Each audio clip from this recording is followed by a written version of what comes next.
batista, né? Pastoreou um tempo aqui no Recife. Está há quantos anos lá em Maceió?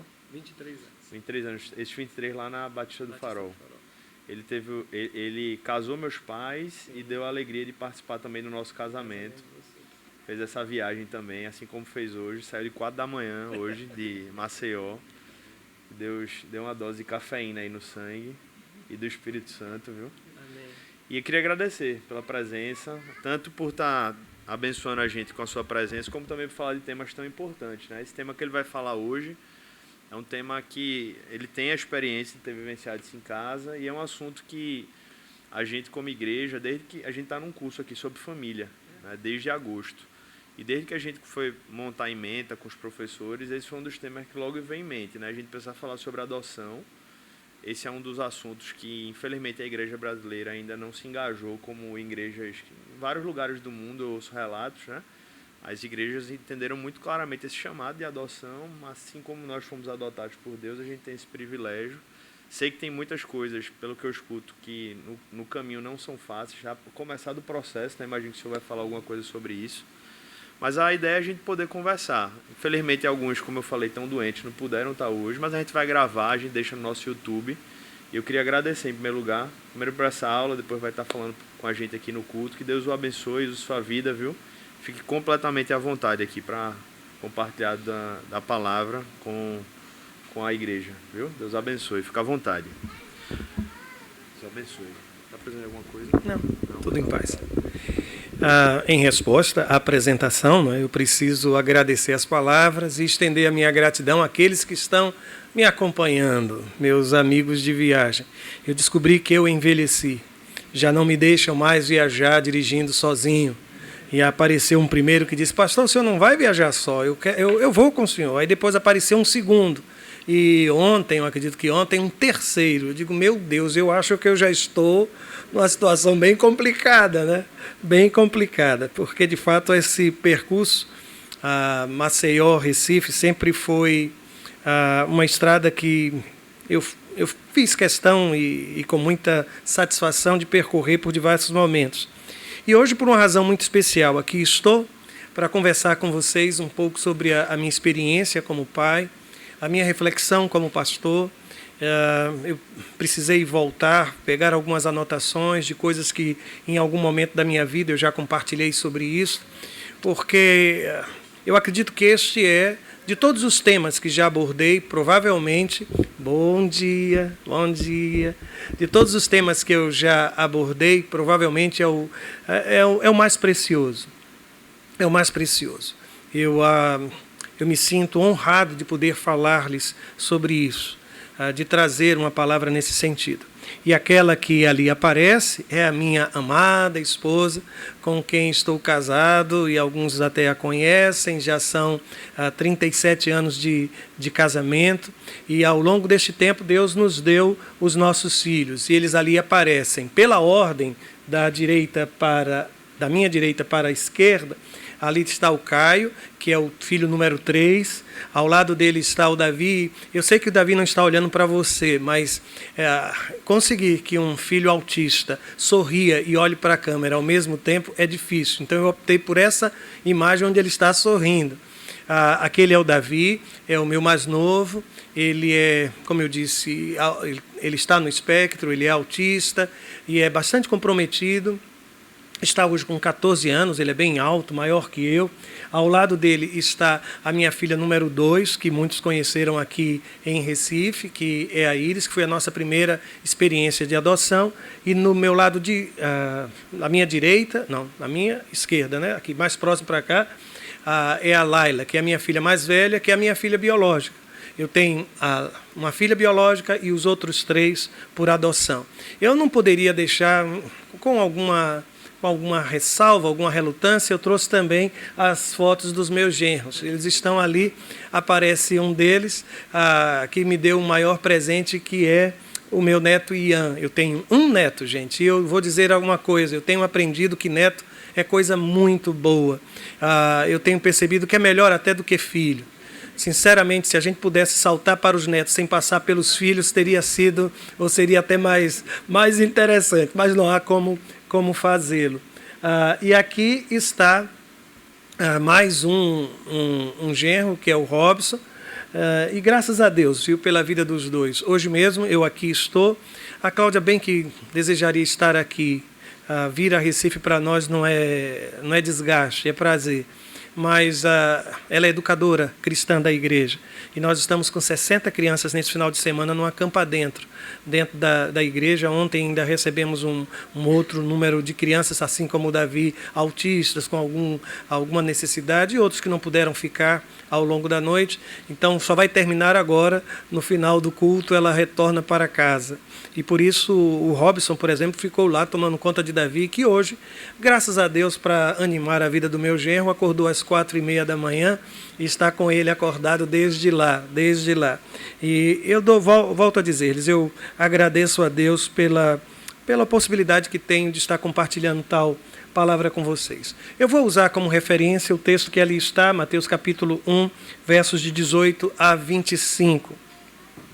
E devem ter observado que eu coloquei ali um subtema como sugestão da gente aprofundar. Eu queria só depois ter o controle da hora, eu devo ficar aqui até às 10. Tá. Então, se precisar, eu vou saltar, eu vou tentar falar-lhes a partir das anotações que trouxe. Mas aqui está o texto e vocês viram o subtítulo, José, um pai adotivo. Eu tenho um carinho enorme sobre a vida de José. Eu me identifico por demais com este homem. E eu fico impressionado porque quando Deus decidiu enviar o seu filho, ele não procurou... você vai me dizer que existe uma palavra profética sobre isso. Mas, sinceramente, se você quisesse alguém que tomasse conta do seu filho, você ia procurar alguém com o mínimo de experiência. Você queria saber, e eu não sei se tem alguém trabalhando em sua casa cuidando dos seus filhos.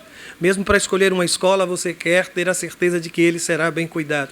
E Deus, quando enviou o seu filho, ele escolheu como mãe uma menina que nunca tinha tido um filho sequer, que não sabia sequer como as coisas iriam acontecer. E do outro lado, José, que também, pelo texto sagrado, não era viúvo, ou não tinha outros filhos, além daqueles que teve com Maria. Mas uma coisa que me impressiona é porque toda a nossa capacidade da paternidade, da maternidade vem do Senhor. E quando Ele nos confia seus filhos, Ele apaixonadamente nos dá uma missão extremamente preciosa sobre a terra, de criá-los, educá-los, de fazê-los parecidos com aquele que é o nosso Pai. O texto sagrado diz assim: ora, o nascimento de Jesus Cristo foi assim, estando Maria, sua mãe, desposada com José, sem que tivessem antes coabitado, achou-se grávida pelo Espírito Santo. Mas José, seu esposo, sendo justo e não querendo infamar, resolveu deixá-la secretamente. Enquanto ponderava nestas coisas, eis que lhe apareceu em sonho um anjo do Senhor, dizendo: José, filho de Davi, não temas receber Maria, tua mulher, porque o que nela foi gerado é do Espírito Santo. Ela dará luz a um filho, e lhe porás o nome de Jesus, porque ele salvará o seu povo dos pecados deles. Ora, tudo isso aconteceu para que se cumprisse o que fora dito pelo Senhor por intermédio do profeta. Eis que a virgem conceberá e dará à luz um filho, e ele será chamado pelo nome de Emanuel, que quer dizer Deus conosco. Despertado José do sono, fez como lhe ordenara o anjo do Senhor e recebeu sua mulher. Contudo, não a conheceu, enquanto ela não deu à luz um filho, a quem pôs o nome de Jesus. É interessante pensar que a vida dos dois parecia estar mais ou menos organizada. E me perdoe a expressão mais ou menos, porque eu não sei se você já percebeu que às vezes a gente tem a sensação de que tudo está sob controle, de que as coisas estão caminhando para aquele que é o desejo do meu coração, o desejo do seu coração. E de repente, a semelhança de um vento forte, as coisas se movem e uma força inexplicável parece mover, e aquilo que até então estava organizado, a gente corre, sente no coração aquela sensação de que, e agora o que é que eu vou fazer? O que é que eu vou fazer? Eu sempre conto, quando lembro disso, de uma pessoa que trabalhou conosco, quando morávamos aqui em Recife, e logo depois que casei com a Cláudia, nós tínhamos como hobby, nós fazíamos quebra-cabeças de 3.000 peças, não sei quantas peças. É um exercício de paciência, viu? Isso é muito interessante no início de uma relação patrimonial. Exercitar a paciência. Só que depois de vários dias montando um grande quebra-cabeças, a moça foi fazer a faxina em nossa casa. E quando nós voltamos, ela nos entregou, colocados todos num saco. Ela disse, olha, eu encontrei muita coisa espalhada, um pedacinho dessas coisas aqui, juntei tudo e aqui estava. Eu fiquei muito feliz com aquilo, porque meu objetivo era exercitar a paciência. E Deus nos ensina a paciência através de dificuldades. Mas, como eu disse, a sensação que tenho quando leio essa história é que José e Maria tinham os seus planos, eles estavam se preparando para casar. E, de repente, acontece algo na vida deles que muda tudo. Parece mesmo que Deus está interferindo nos projetos dos dois e mudando a história, radicalmente mudando a história. Eu não sei se você tem passado por isso, mas eu tenho tido uma convicção de que quando Deus interfere em nossos planos, é sempre para o melhor. É sempre para o melhor. No texto sagrado, a Bíblia diz que estando Maria, sua mãe, desposada com José. E você sabe que o contrato de noivado, ele só era quebrado por algo semelhante ao divórcio. Havia um pacto entre as famílias e entre os noivos. E aí a Bíblia diz, sem que tivesse antes coabitado, achou-se grávida pelo Espírito Santo. E o interessante é que José se encontra agora num grande dilema. A Bíblia vai dizer que ele era um homem justo, depois vai dizer que ele não tinha qualquer propósito na decisão que tomasse de trazer prejuízo à vida de Maria. Ele não queria infamá-la. E depois ele resolveu, mas depois o texto diz que enquanto ele ponderava, parece que a mente de José vai da resolução à ponderação. Ele toma uma decisão, mas mesmo depois de tomar a decisão, ele ainda permanece ponderando sobre as coisas. Com isso, que conclusão que eu chego? É que a inquietação, que o medo, eles fazem parte, eles normalmente precedem os projetos de Deus. Eu já cheguei numa idade que quando o desafio parece ser tão pequeno que eu não preciso orar muito, não preciso pensar muito, não preciso de orientação de conselheiros, eu às vezes até duvido que seja algo de Deus, porque as coisas de Deus costumam ser do tamanho dele. Bem maior do que eu posso administrar, pensar, controlar. É por isso que as coisas que são de Deus sempre me causam este impacto.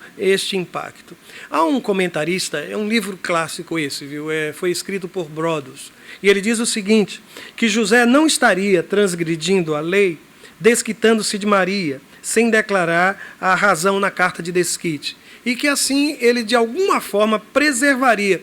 Porque você já percebeu que uma menina que está com o casamento já contratado, está desposada, de repente aparece numa vila pequenina, grávida? Você já imaginou o impacto disso? Você já pensou que aquela menina poderia inclusive ser apedrejada se acusada fosse de adultério ou algo semelhante? É por isso que quando o anjo aparece a Maria, ele usa a expressão não temas, não tenha medo. Há algum tempo atrás eu li um livro e o autor insistia em dizer que por 365 vezes, me parece, aparece a expressão não temas no texto sagrado. Eu não fui nem atrás de uma concordância, só fiquei interessado por como é que ele contou tudo isso, mas ele dizia que é um não temas para cada dia do ano e ainda sobrava um para ano bissexto. Se algo que eu preciso ouvir da parte de Deus é exatamente isso, que eu não posso permitir que o temor tome conta do meu coração. E é por isso que eu vejo José. De um lado, a resolução, eu preciso fazer alguma coisa, eu acho que o melhor caminho é esse, mas ao mesmo tempo a inquietação. Ele pondera, ele está preocupado com Maria. Eu acho que José era profundamente apaixonado por Maria. Profundamente. É possível até que a diferença de idade entre os dois fosse significativa. Alguns textos paralelos, textos que não são reconhecidos como canônicos, dão a ideia de que Maria, quando deu à luz a Jesus, deveria ainda ser uma adolescente, uma menina de 15 anos, 16 anos talvez no máximo, e que José já havia uma distância de idade entre os dois. Tanto que esses mesmos autores sustentam que José ele deixa de ser mencionado nos evangelhos, provavelmente você já percebeu isso, e Maria permanece inclusive no livro de Atos. E para muitos isso talvez seja uma informação de que José teria falecido e que Maria teria ficado viúva em algum momento da sua vida. Por isso, eu aprendi com José que não importa o que você tem pensado, o que você tem até tomado de decisão. Eu não sei. Mas a última palavra deve ser sempre de Deus. Sempre de Deus.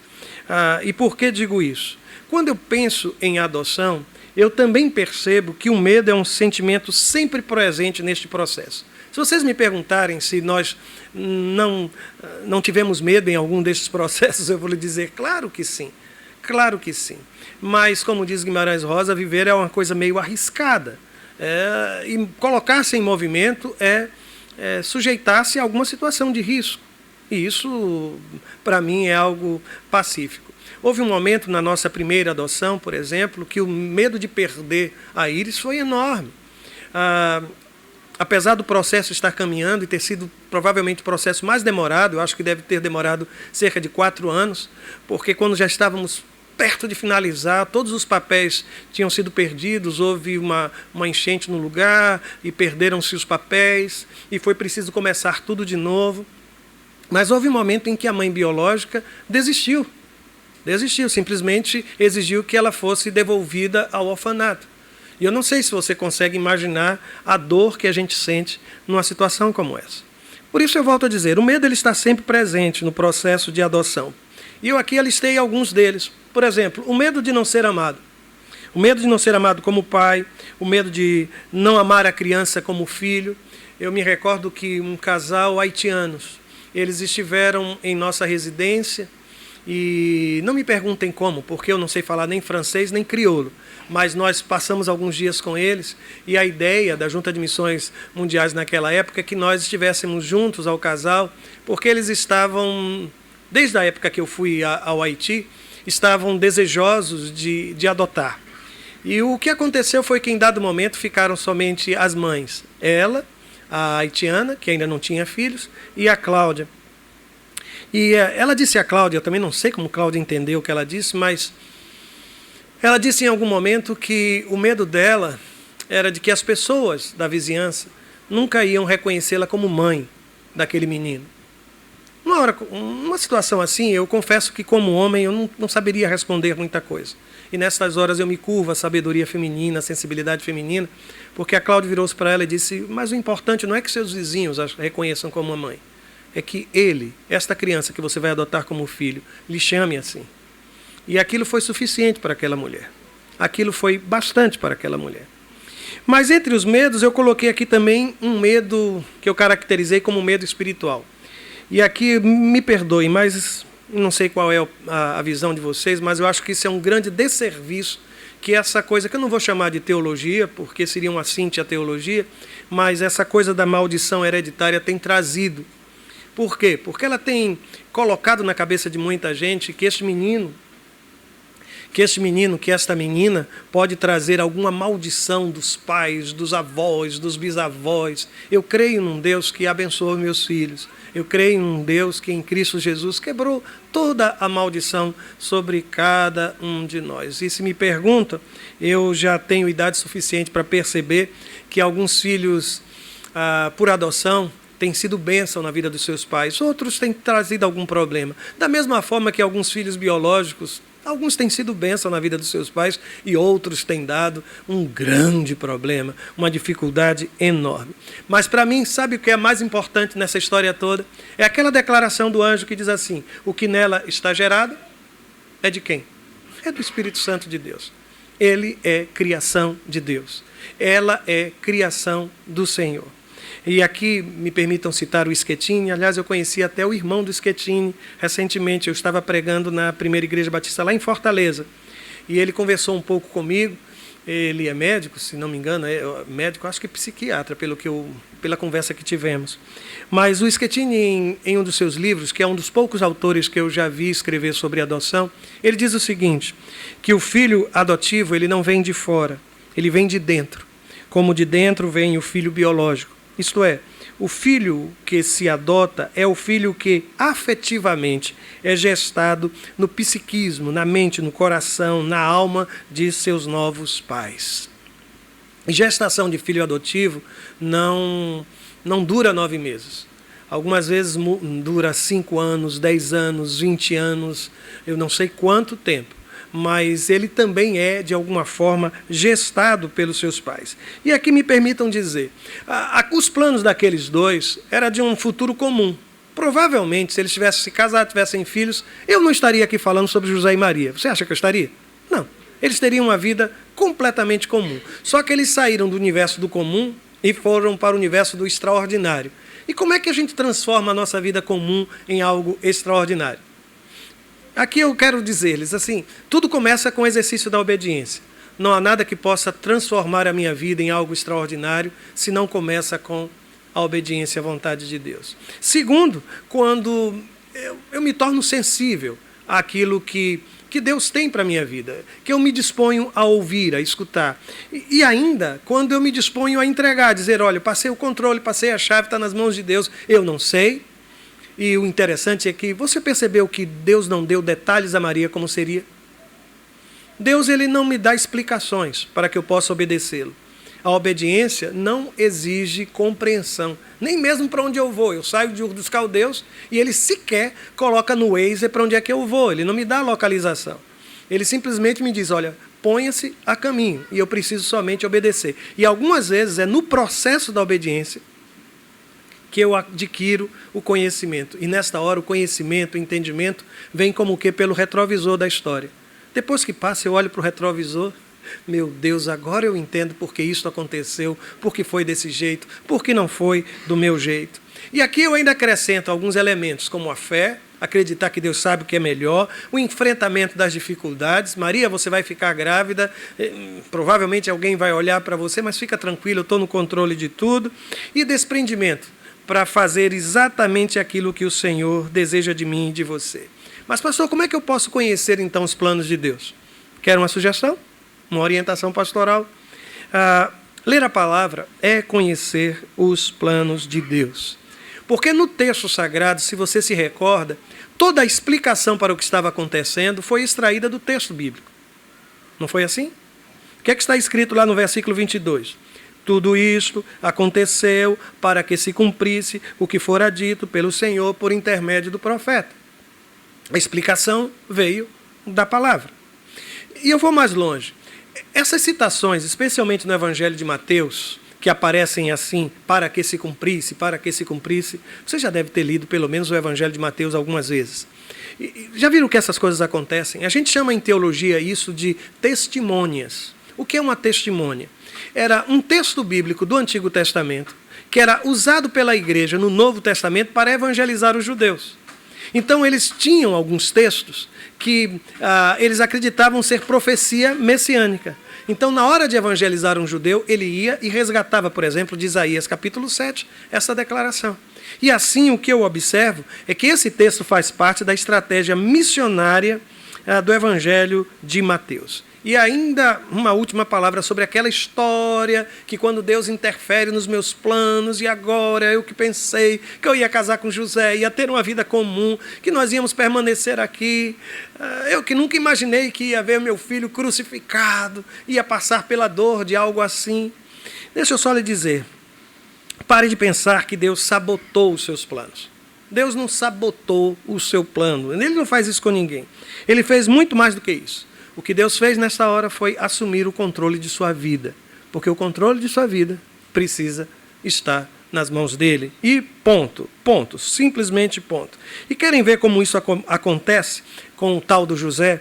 Em Mateus capítulo 2, versos de 13 a 15, está escrito assim: depois que partiram, um anjo do Senhor apareceu a José. Isso aqui é o episódio da visita dos magos, viu?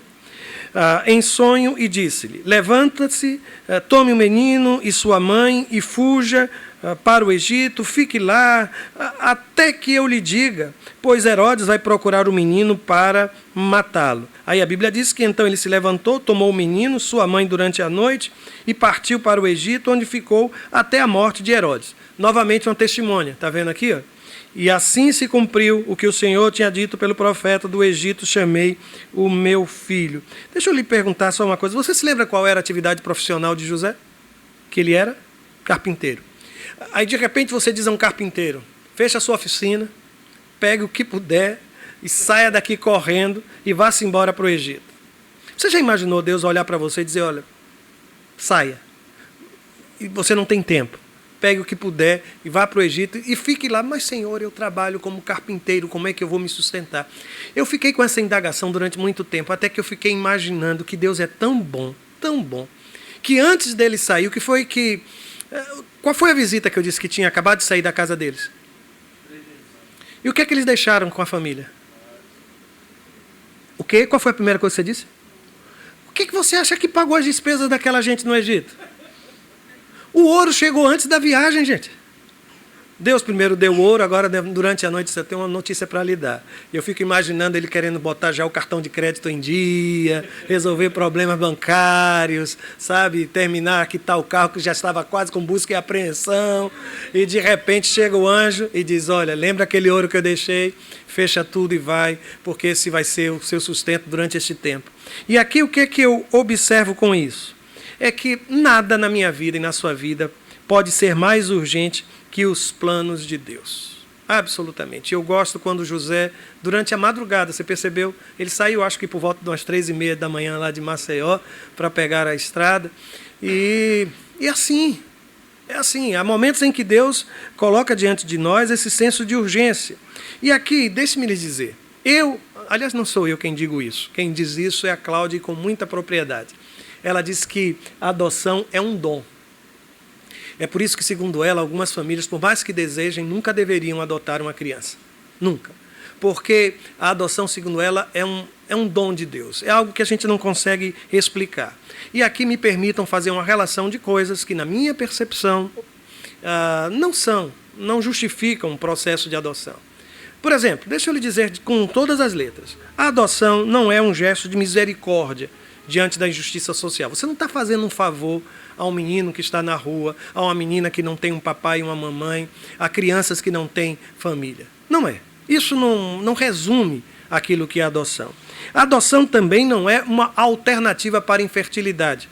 E eu fico observando que algumas vezes alguns casais são abordados quando eles são tentantes, estão buscando ter um filho, estão fazendo tratamento, estão fazendo isso. Aí alguém chega com aquele discurso de adoção. Por que eu estou dizendo que não é? Porque primeiro você precisa resolver essa questão da infertilidade. Você precisa resolver isso, está bem. Eu adotei, mas eu nunca tive problemas, nem a Cláudia, com questões de fertilidade, absolutamente. Foi uma decisão que tomamos desde o tempo que namorávamos. Foi uma decisão do coração. E sempre que converso com alguém, mesmo um tentante, uma tentante que está buscando e não tem conseguido, eu digo, olha, a gente primeiro precisa resolver isso. Você precisa estar em paz, para não colocar sobre esta criança todo o peso da frustração. Você vai olhar a criança não como uma dádiva, mas como uma lembrança. Eu não pude, eu não consegui, eu nunca tive, eu não pude ser mãe. E isso não é legal, isso não é bom. Uma outra palavra, uma outra observação que faço, deixa-me ver o horário, ok. Uma outra observação que faço é que não é a solução para quem vive em conflito. Já percebeu que tem casais que imaginam que estão vivendo uma crise no relacionamento e então imaginam, muito obrigado, viu, irmão? Imaginam que uma criança vai trazer unidade ao casal? Já observou isso? Alguém já chegou à conclusão diferente, igual a mim, que diz, olha, criança não pode ser um vínculo, a cola. Se as coisas não estão bem, a pior coisa que a gente pode fazer é oferecer um lar desajustado para uma criança que quer crescer de uma forma estável. É impossível. E aqui eu vou colocar mais uma outra palavra meio estranha, viu? Uma prótese para substituir, resolver alguma deformidade. De repente você tem alguma dificuldade e quer repassar para o seu filho aquilo que... Espero que estejam entendendo o que quero dizer-lhes. Mas nessa relação, eu ainda coloquei um outro caminho que eu acho terrível, meu Deus. A adoção não é um caminho para quem quer um irmão de companhia para os seus filhos biológicos. Já encontrei situações assim, inclusive crianças autistas. Pais de crianças autistas que imaginaram que seria interessante adotar uma criança, de preferência mais velha, para fazer companhia ao seu filho autista e assim estimulá-lo para que ele pudesse desenvolver ou ela pudesse desenvolver esta ou aquela habilidade. Não é assim que funciona. E ainda coloco mais uma coisa aqui, viu? Não é um meio também de ter filhos de companhia para a velhice. Eu vou adotar porque eu não tenho filhos e de repente eu vou ficar velhinho, velhinha, não tenho nem para quem deixar meu dinheiro ou minhas dívidas, mas aqui eu vou ter alguém que vai cuidar de mim quando eu ficar querendo viajar para Maceió, eu vou ter companhia para viajar. Não são meus filhos não, viu, gente? Podem olhar que eles não têm idade para ser meus filhos não. Mas de verdade, gente, é isso que a gente precisa destruir. Adoção, ao meu ver, não tem nada a ver com isso. E se me perguntam o que seria, na minha cabeça, na cabeça da Cláudia, a gente pensou muito quando fomos escrever isso, de que adotar é gerar uma vida fora do útero, mas dentro do coração. Quem gera filhos é genitor. Ser pai é resultado de uma relação de amor, de afeto. Há uma diferença enorme entre ser genitor dos meus filhos e ser pai dos meus filhos. Há uma distância enorme entre essas coisas. E o fato de ter, através de um ato sexual, trazido à luz uma criança, dado à luz uma criança, isso não significa que eu me tornei mãe ou que eu me tornei pai. Pai, mãe, é uma coisa que vem a partir de uma relação de afeto. E aqui eu volto a citar o Schettini. Ele é preciso quando ele diz assim, vejam, sem dúvida, procriar é uma condição dada pela natureza, e eu diria assim, divina, viu? Criar é uma responsabilidade no âmbito da ética entre os homens. Procriar é um momento, criar é um processo. Procriar é fisiológico, criar é afetivo. Alguma dúvida quanto a isso? Algum absurdo, então? Não, é lógico que quando a gente para pensar, a gente observa tudo isso. Mas o grande problema é que a gente tem que fazer, em alguns momentos da vida, uma opção entre aquilo que é transitório e aquilo que é eterno. E, em alguns momentos, a minha carpintaria me faz pensar só no transitório, mas quando chega a noite, o anjo de Deus fala comigo, eu sou desafiado a pensar no eterno. Você já percebeu que grande parte do seu dia você vive entre o mundo do transitório e o mundo do eterno? Como é que a gente sai do transitório para o eterno? Porque aquela decisão de obedecer de Maria, de José, teve um impacto na eternidade, gente. E aí o que é que eu posso pensar? Observaram que eles precisaram desconstruir, e às vezes para entender aquilo que Deus quer, eu preciso desaprender algumas coisas.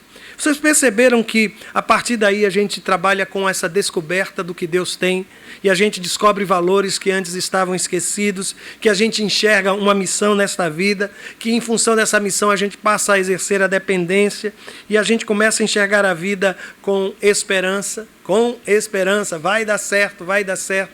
Lembra aquela história que lhe contei sobre Íris e o processo de adoção? O desejo de interrupção da mãe biológica. E a adoção de Íris foi bem diferente das demais. Foi uma adoção aberta. É a adoção quando a gente permite que o filho adotado ainda tenha contatos com a família biológica, no caso, a mãe biológica.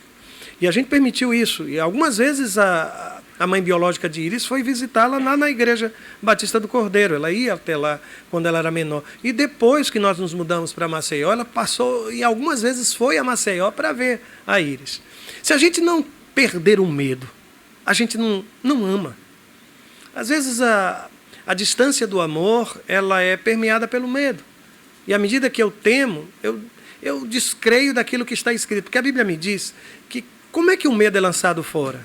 Se eu tenho medo, qual é a palavra? Coragem? Não. Qual é a palavra? Ame.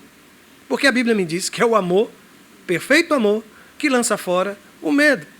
Então, quando a gente decide amar, a gente decide enfrentar tudo isso. Ah, pastor, mas não houve a gestação, mas ela, o peso da rejeição, as memórias afetivas, tantas coisas que virão. Eu tenho sustentado uma tese, que o relacionamento é o caminho mais curto para o coração. E pode ser um relacionamento ruim, e neste caso o coração vai se tornar amargo. Ou pode ser um relacionamento maravilhoso, e isso vai adoçar o meu coração e o coração dos meus filhos também. Onde não houve gestação, a gente precisa investir na relação. Entre relação e gestação, eu ainda sou daqueles que com a esperança alimento isso. Agora, deixe-me citar por que eu também amo essa figura chamado José, o carpinteiro. Em Mateus capítulo 13, verso 55, começa uma discussão em torno de Jesus. E as pessoas não entendem a sua tamanha sabedoria, o seu poder. E alguém resolve dizer assim: não é este o filho do carpinteiro? E não se chama sua mãe Maria, e seus irmãos Tiago, e José, e Simão, e Judas? Olha, eu fico impressionado porque esse é um título messiânico esquecido. A gente chama Jesus de Filho de Deus, a gente chama de Jesus de Filho de Davi, a gente chama de Jesus de Filho do Homem, mas eu não vi ainda obras escritas sobre o filho do carpinteiro. O filho do carpinteiro. Isso, para mim, é de um valor poético, sabe? De imaginar que Jesus foi conhecido. Ele não era o filho do carpinteiro. Eu não tenho nem nome nessa história, eu só sou o José. Mas estão dizendo que ele é o meu filho. Estão dizendo que ele é o meu filho. É por isso que eu insisto. Este é um título messiânico esquecido. A semelhança do esquecimento que às vezes tem de Moisés. Você se lembra de Moisés? Sabe como é que ele era chamado? A Bíblia diz assim: pela fé, Moisés, já adulto, recusou ser chamado filho da filha de Faraó. Filho da filha de Faraó, o neto do Faraó. Gente, Faraó era uma divindade para os egípcios. E ele estava dizendo: olha, eu não quero ser filho do Deus Faraó. Ele entendia que o seu compromisso era com a sua gente, era com o seu povo, com a sua nação. É por isso que eu quero resgatar hoje este título messiânico, às vezes esquecido. E se você me pergunta, e por que às vezes a adoção, às vezes incorre com dificuldades? Eu vou lhe dizer. Eu tenho pensado que adoção e verdade precisam caminhar juntas, lado a lado. Sabe, não existe um dia especial para a verdade. Todos os dias precisam ser verdadeiros.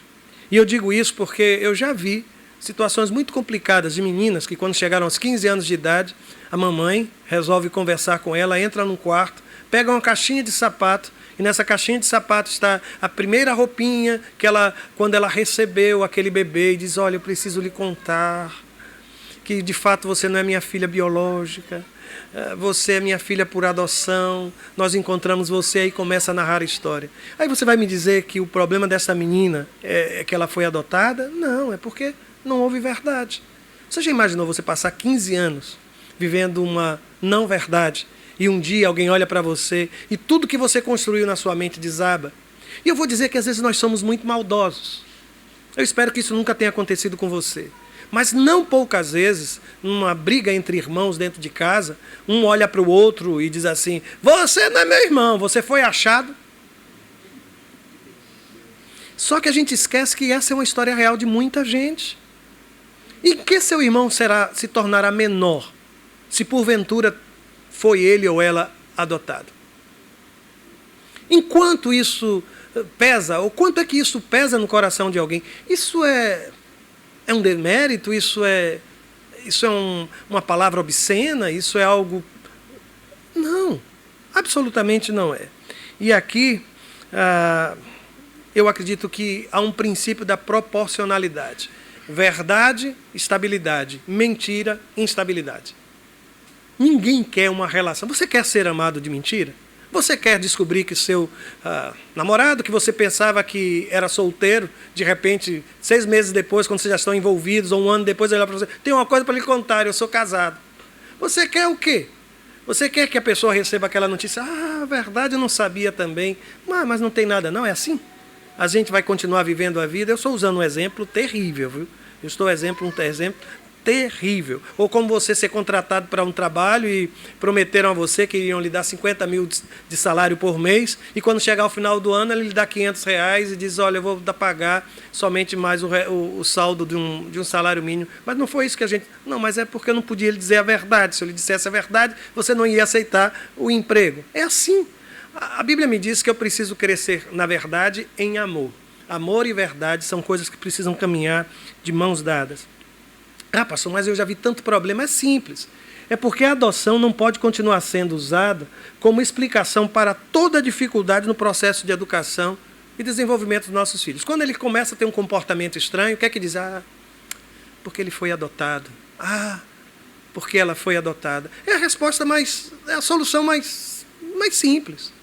Se não fosse, e aquele menino estivesse dando todas as provas de um comportamento errado, de escolhas erradas, desastrosas, mas ele não foi adotado. Aí você vai começar a pensar que outras implicações haveria. Mas quando é adotivo, qual é a primeira resposta? Solução mágica, resposta para tudo. É porque ele é adotado. É porque ela é adotada. A gente precisa parar com esse discurso. E, sinceramente, eu acho que já chegou o tempo, sabe? Já chegou o tempo.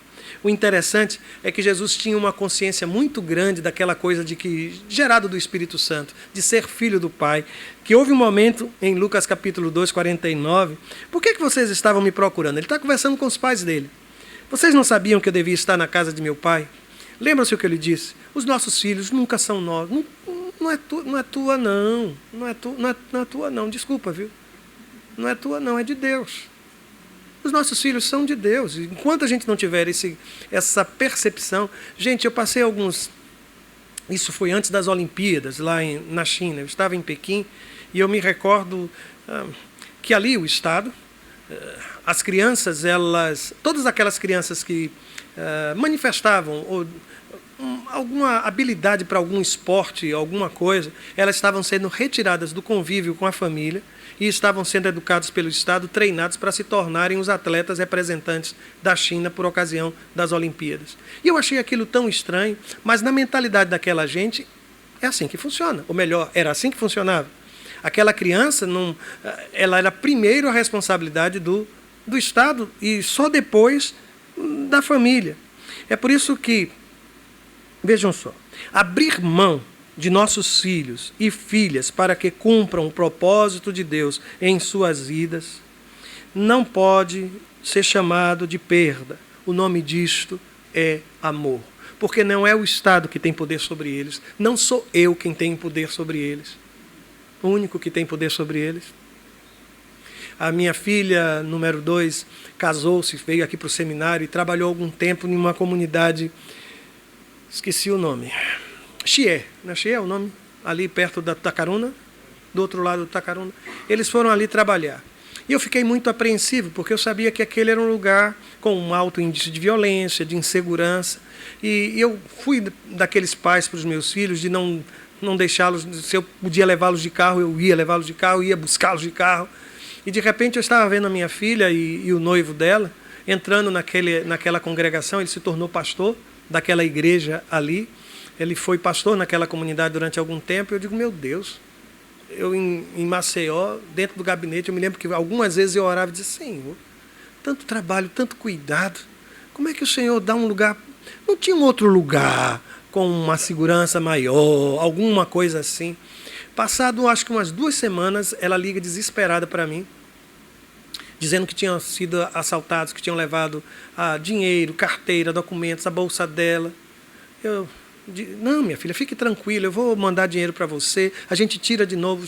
Eu fui o mais tranquilo possível ao longo do telefonema. Mas quando eu desliguei, eu fui para o joelho, disse, Senhor, eu avisei.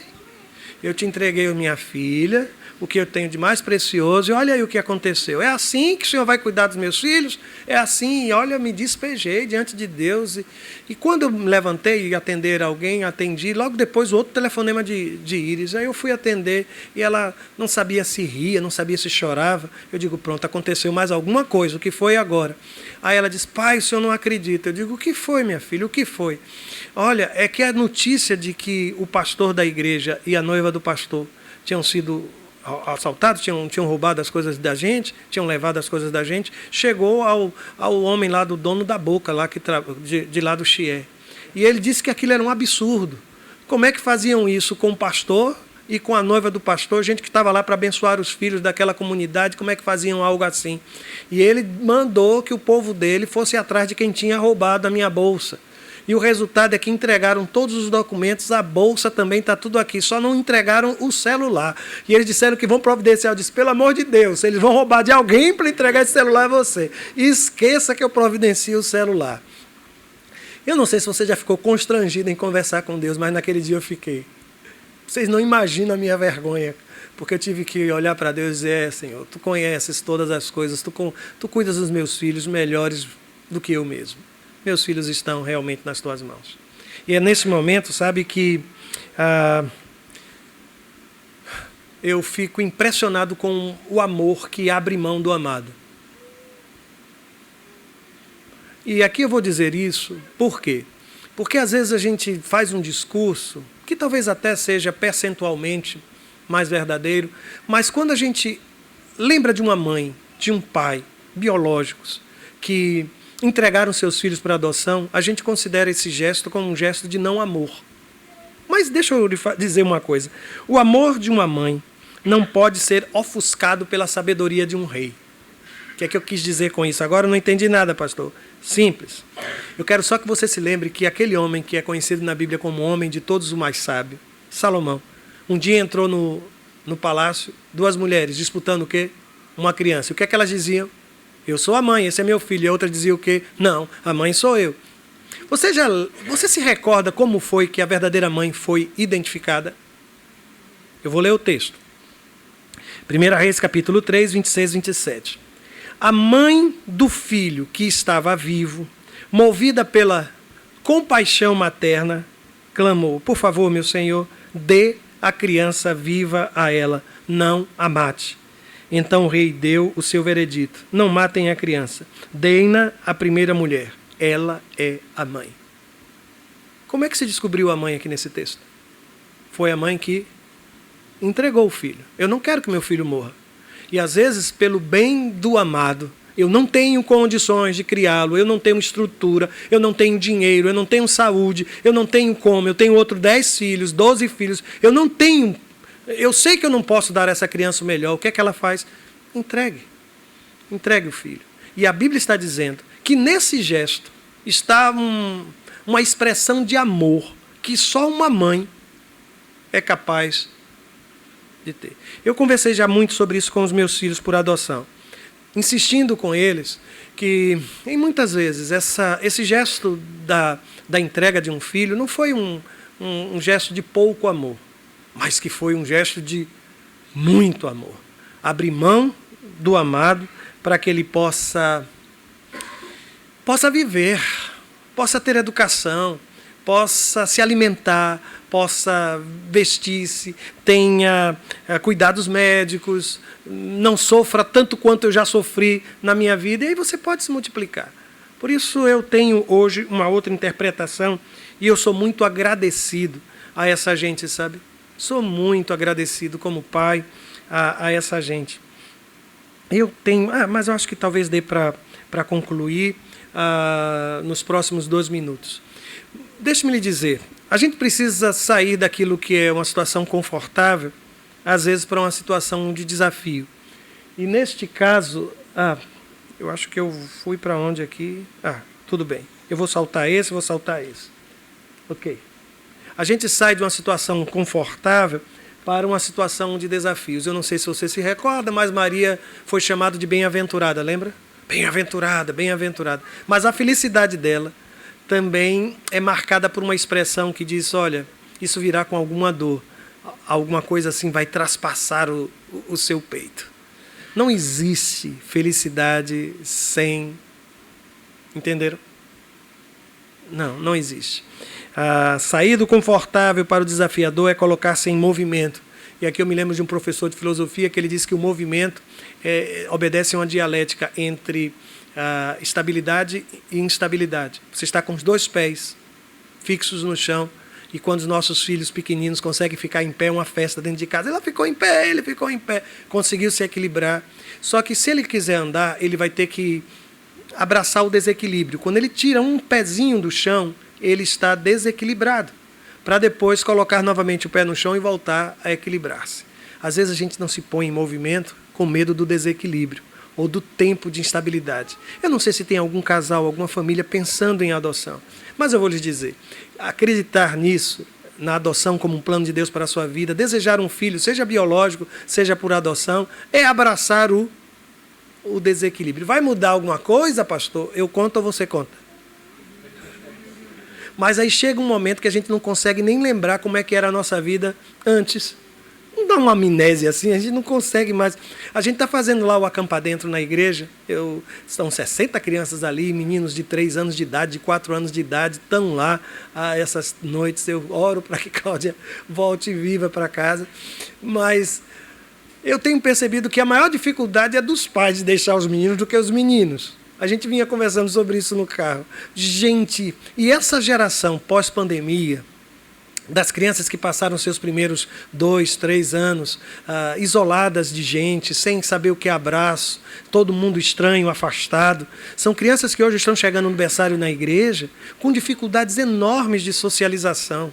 Eu não sei o que é que vai ser disso a longo tempo, isso ainda não foi mensurado, mas que isso está me perturbando, está. Por isso eu volto a dizer, a gente aí vem para o culto, fica carregando o bebê, fica segurando um outro, passa de uma mão para a outra, estou cansado, ai meu Deus, as minhas costas, minha coluna. Coluna é uma coisa que não mais existe.